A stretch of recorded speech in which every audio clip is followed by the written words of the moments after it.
नमस्कार, स्वागत है आप सभी का। मैं हूं आपके साथ नैना यादव। बात करते हैं अब अनलॉक 1.0 की। जी हां, देशव्यापी लॉकडाउन को 2 महीने से ज्यादा का वक्त हो चुका है। सरकार ने चरणबद्ध तरीके से छूट देने का फैसला कर लिया है। 8 जून से धार्मिक स्थल, होटल्स, रेस्टोरेंट्स आदि खोलने की इजाजत दी गई है और धीरे धीरे आपको बता दें थिएटर, जिम, स्विमिंग पूल और ट्रांसपोर्ट को भी शुरू किया जाएगा। Unlock phase 1, unlock phase 2, unlock phase 3, इन्हें आप जरा विस्तार से समझिए।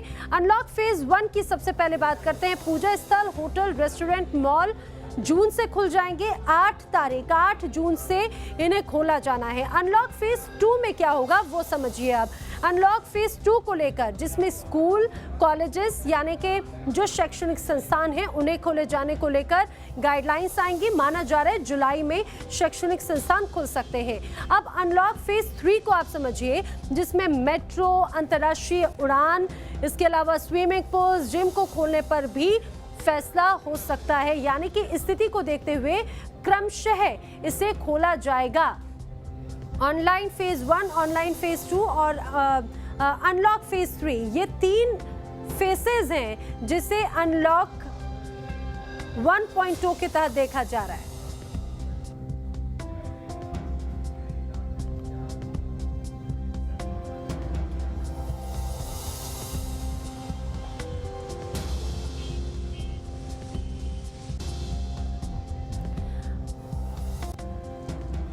और आइए अब हम आपको अलग अलग जगहों की तैयारियां दिखाते हैं कि आखिर कितना तैयार है भारत अनलॉक 1.0 को लेकर। 4 अलग अलग शहरों की तस्वीरें हम दिखाएंगे। हमारे सहयोगी हमारे साथ में जुड़ रखे हैं।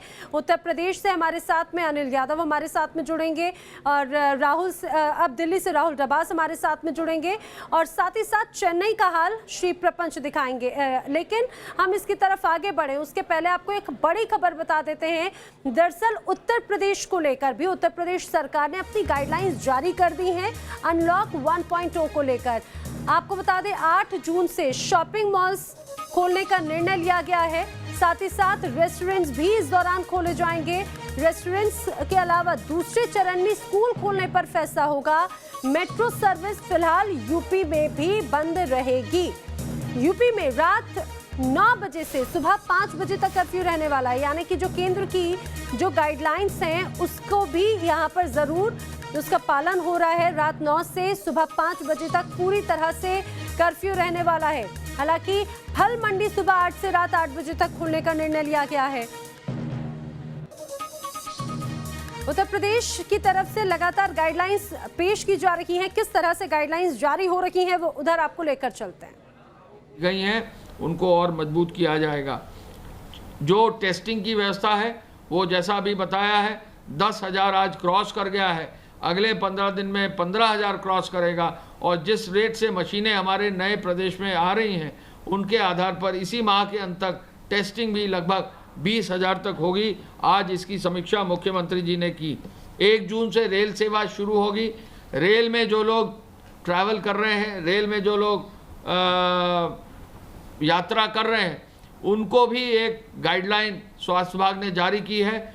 जो भी रेल में यात्रा करें बहुत ही सावधानी पूर्वक सोशल डिस्टेंसिंग का जो है इस्तेमाल करें, हैंड सैनिटाइज़र का इस्तेमाल करें। रेल विभाग जो भी इंस्ट्रक्शंस देता है उनका जो है अनुसरण करें और रेलवे स्टेशन पर जिला प्रशासन, वहाँ की पुलिस, वहाँ के हेल्थ डिपार्टमेंट के जो भी अधिकारी निर्देश देते हैं, रेल से उतरने और चढ़ने वाले लोग कृपया उनका अनुसरण करें। रेलवे बोर्ड को पत्र लिखकर हम ये अनुरोध करने वाले हैं कि हैंडबिल के माध्यम से जो भी लोग रेल में ट्रैवल कर रहे हैं उनको अवेयर किया जाए, उनको जो है अवगत कराया जाए कि क्या क्या सावधानियां बरतनी हैं। गोदाम से राशन की दुकान तक पूरी पारदर्शिता हो, GPS प्रणाली लागू हो, ये भी निर्देश आज दिया है। राशन वितरण में यदि कहीं घटतौली होगी तो FIR दर्ज होगी। जो भी इसमें कोई भी लोग अगर अंतर्ग्रस्त हैं तो उन पर बहुत सख्त कार्रवाई होगी। मुख्यमंत्री जी ने आज ये आदेश दिया है। आकाशीय बिजली से कैसे बचा जाए, आज जो है NDMA के जो वाइस चेयरमैन हैं उनको आज बुलाकर ये कहा है कि तकनीक का इस्तेमाल तो देखा आपने, ये गाइडलाइंस जारी की जा रही हैं। अब हमारे सहयोगियों का रुख करते हैं। हमारे साथ में लखनऊ से अनिल यादव हमारे साथ में है, महाराष्ट्र का हाल बताने के लिए शैलेंद्र हमारे साथ में है, चेन्नई का हाल श्री प्रपंच बताएंगे, दिल्ली का हाल राहुल डबाज बताएंगे। लेकिन सबसे पहले अनिल आपका रुख करते हैं, क्योंकि गाइडलाइंस तो जारी हो रही हैं।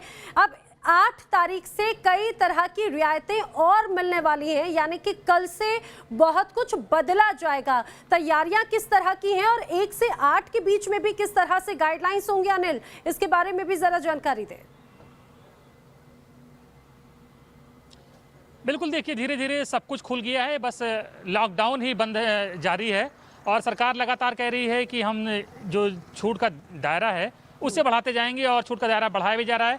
तो 8 तारीख से सभी धार्मिक स्थल, पूजा स्थल, मंदिर, मस्जिद, गिरजा घर, गुरुद्वारे खोले जाएंगे, होटल रेस्टोरेंट भी खोल दिए जाएंगे और शॉपिंग मॉल्स और शॉपिंग कॉम्प्लेक्स उन्हें भी खोला जाएगा।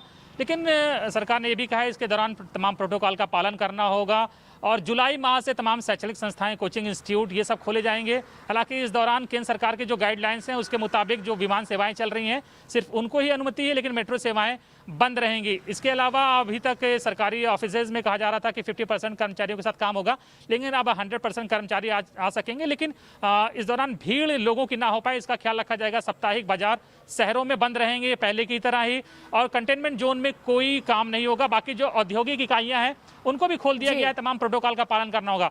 तो कुल मिलाकर लॉकडाउन जारी है, लेकिन अधिकतर चीज़ें खुल जाएंगी और ज़िंदगी को अब फिर से ढर्रे पर लाने की कोशिश हो रही है, क्योंकि लॉकडाउन के दौरान 2 महीने से ज़्यादा का जो लॉकडाउन रहा उससे अर्थव्यवस्था को भारी चोट पहुंची है, लाखों जॉब्स गई हैं, लोगों को बहुत परेशानी हुई है। तो सरकार अब इन सब चीज़ों को दुरुस्त करने के लिए, पटरी पर लाने के लिए तमाम छूट दे रही है। लेकिन यूपी सरकार ने क्लियर कर दिया है कि केंद्र सरकार के गाइडलाइंस के मुताबिक ही यूपी में तमाम छूट का दायरा रहेगा। बिल्कुल, लेकिन अनिल सबसे ज्यादा चुनौतियां भी यहाँ पर रहने वाली है यूपी सरकार के लिए, क्योंकि जिस तरह से प्रवासियों की अगर हम बात करें तो उत्तर प्रदेश और बिहार ये 2 ऐसे राज्य हैं जहाँ पर सबसे ज्यादा प्रवासियों का पलायन हुआ है, जो वापस आए हैं। अब ऐसे में जब बढ़ते केसेस हैं, लगातार संख्या बढ़ती जा रही है, अब अनलॉक की तरफ अगर हम जा रहे हैं तो यूपी सरकार के लिए चुनौतियां भी कई ढेर सारी होंगी। निश्चित ही अब देखिए जो कोविड-19 के केसेस है उसमें इजाफा आएगा और पहले ही कई लोग ये कह चुके हैं कि जितने केस अब तक आंकड़ों के जरिए आए हैं एक्चुअल केस उससे बहुत ज़्यादा है। मुख्यमंत्री खुद कह चुके हैं कि दिल्ली, मुंबई से जितने भी प्रवासी आए हैं, मुंबई से आने वाले 75% और दिल्ली से आने वाले 50% प्रवासी जो हैं वो कोविड-19 संक्रमित हैं। तो अगर आपके पास 7700 या 8000 के आंकड़े हैं तो इनसे एक्चुअल केस बहुत ज़्यादा है और कई अपोजिशन के जो लोग हैं वो आरोप भी लगा रहे हैं कि टेस्टिंग बड़े पैमाने पर नहीं हो रही। तो निश्चित ही जो आंकड़े हम देख रहे हैं कोविड-19 के केस वो उससे कहीं ज़्यादा हो सकते हैं और जिस तरह से लॉकडाउन में छूट दी गई, अगर सब लोग बाहर निकल आएंगे तो डेफिनेटली केसेस की संख्या बढ़ेगी भी। अभी सड़क पर देखिए सन्नाटा नजर आ रहा है, जो कि बहुत ज़्यादा ये व्यस्त रहने वाली सड़क है।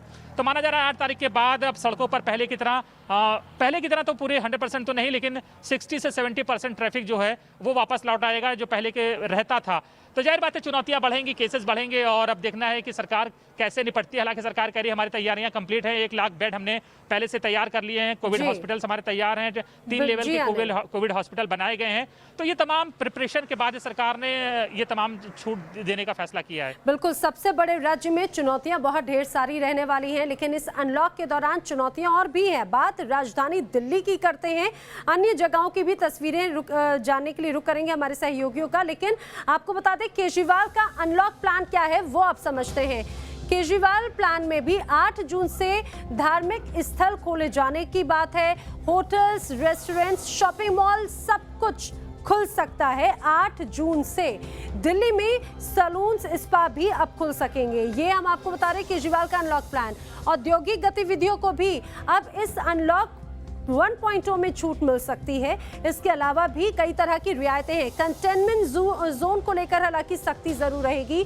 कंटेनमेंट जोन में किसी तरह की कोई भी रियायत नहीं होगी। Gym, park, swimming pool, theatre सब बंद रहेंगे।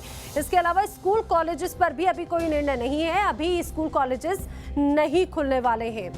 आपको बता दें दिल्ली सरकार को लेकर अभी यही कहा जा रहा है कि ये प्लान हो सकता है। हालांकि अभी तक ये कोई प्लान लागू नहीं किया गया, लेकिन अब उम्मीद यही की जा रही है, जिस तरह से अभी स्थिति है माना जा रहा है कि ये प्लान होने वाला है। सीधे रुक कर लेते हैं दिल्ली का ही, हमारे सहयोगी राहुल डबास हमारे साथ में है। राहुल, दिल्ली किस तरह से तैयार है इस अनलॉक के लिए? देखिए नैना, दिल्ली सरकार के ऑफिशियल स्टैंड की बात करें, मनीष सिसोदिया डिप्टी सीएम साफ तौर पर कह चुके हैं कि उन्हें केंद्र सरकार से 5,000 करोड़ की अग्रिम सहायता चाहिए।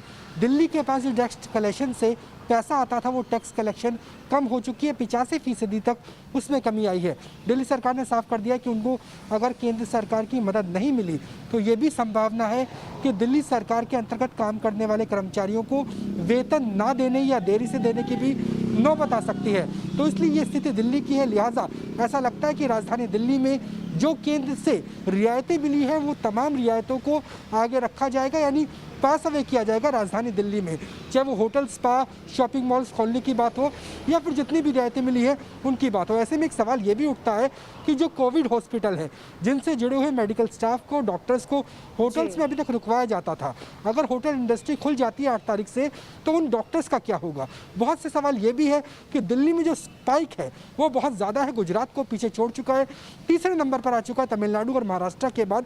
और अगर शहरों की बात करें तो मुंबई के बाद सबसे ज़्यादा तेज गति से कोविड संक्रमण राजधानी दिल्ली में फैल रहा है। ऐसे में अगर और रियायतें दी जाएंगी तो क्या स्थिति होगी राजधानी दिल्ली की, ये सवाल जरूर है। लेकिन राज्य सरकार का कहना है उनके पास पैसे नहीं है, टैक्स कलेक्शन हो नहीं रहा है, लिहाजा केंद्र से सहायता भी चाहिए और रियायतों के जरिए टैक्स कलेक्शन बढ़ाने की ओर भी दिल्ली सरकार बढ़ती हुई नजर आ रही है। जी नैना। बिल्कुल राहुल, और ये आप देखने वाली बात है कि आखिर केजरीवाल दिल्ली में किस तरह से इस अनलॉक 1.0 को लागू करते हैं।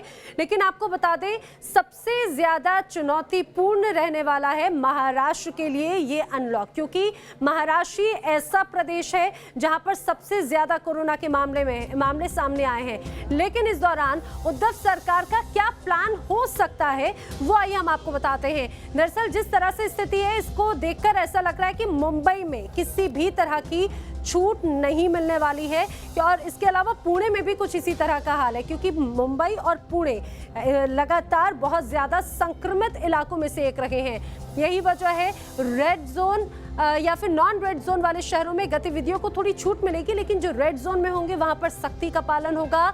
फिल्मों की शूटिंग की इजाजत मिल सकती है। मुंबई में न्यूनतम कर्मचारियों के साथ में दफ्तर खोले जाने का भी निर्णय उद्धव सरकार ले सकती है।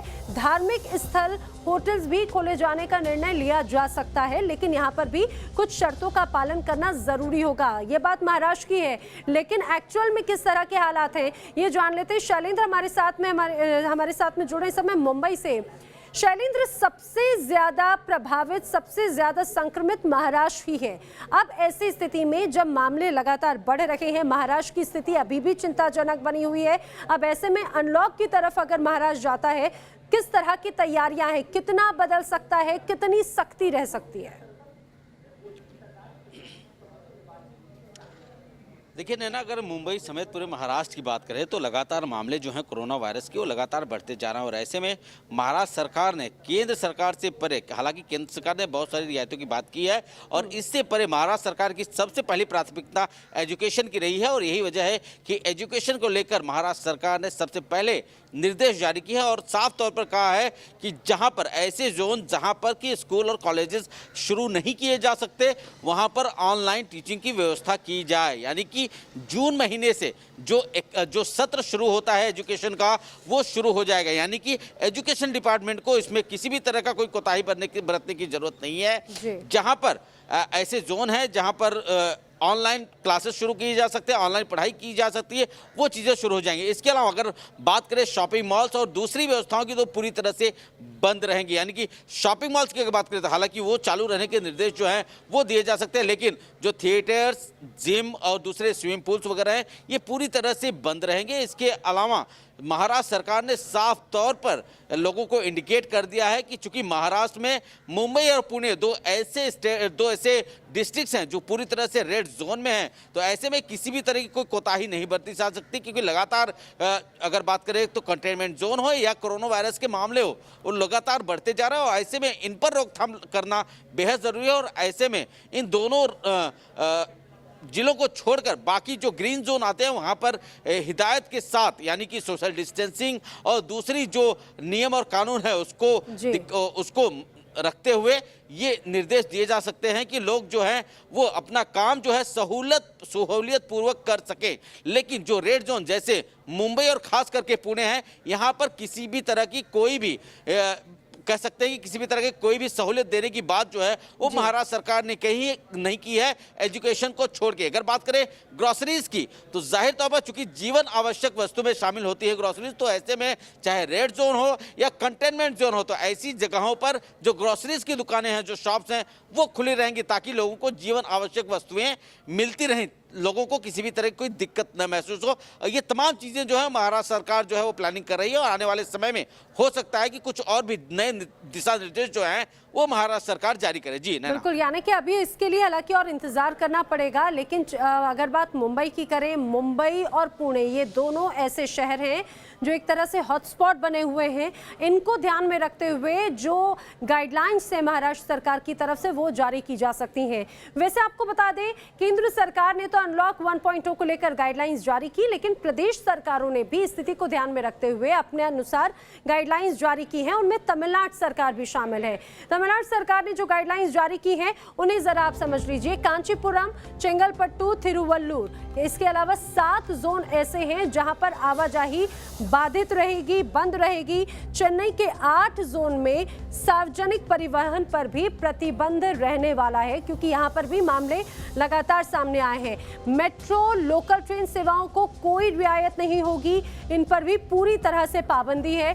कंटेनमेंट जोन में ऑफिस और कारखाने भी बंद रहेंगे, यानी कि उन्हें भी नहीं खोला जाएगा। ऐसे जोन जहां पर सबसे ज्यादा अभी तक मामले सामने आए हैं। शोरूम और ज्वेलरी शॉप भी कंटेनमेंट जोन में बंद रखने का निर्णय तमिलनाडु सरकार की तरफ से लिया गया है। लेकिन तैयारी किस तरह की है ये जरा जान लेते हैं। हमारे सहयोगी श्री प्रपंच हमारे साथ में चेन्नई से जुड़ रहे हैं। श्री प्रपंच, किस तरह की तैयारियां हैं अनलॉक 1.0 को लेकर?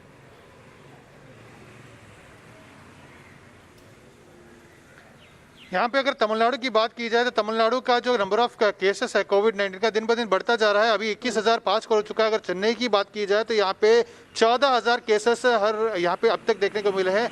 कल इनफैक्ट 940 केस एक दिन में देखने को मिला था। तो यहाँ पे अगर देखा जाए तो नंबर ऑफ केसेस इंक्रीज होते हैं। तो लॉकडाउन जो है उसको एक्सटेंड कर दिया गया है, 30 तारीख तक जून में एक्सटेंड कर दिया गया है। अगर यहाँ पे राहतों की बात की जाए तो यहाँ पे तमिलनाडु को 8 जोन्स में बांटा गया है। उसमें से 6 जोन्स में in fact inter zone travel allowed है। अगर इंटर जोन ट्रैवल के अतिरिक्त देखा जाए तो चेन्नई, चेंगलपट्टू, तिरुवल्लूर, कांचीपुरम जैसे जो जिले हैं यहाँ पे इंटर जोन ट्रैवल अलाउड नहीं है। अगर इंटर जोन ट्रैवल अगर किसी को करना है या इंटर स्टेट ट्रैवल करना है तो इनफैक्ट ई पासेस लेने की यहाँ पे ज़रूरत है।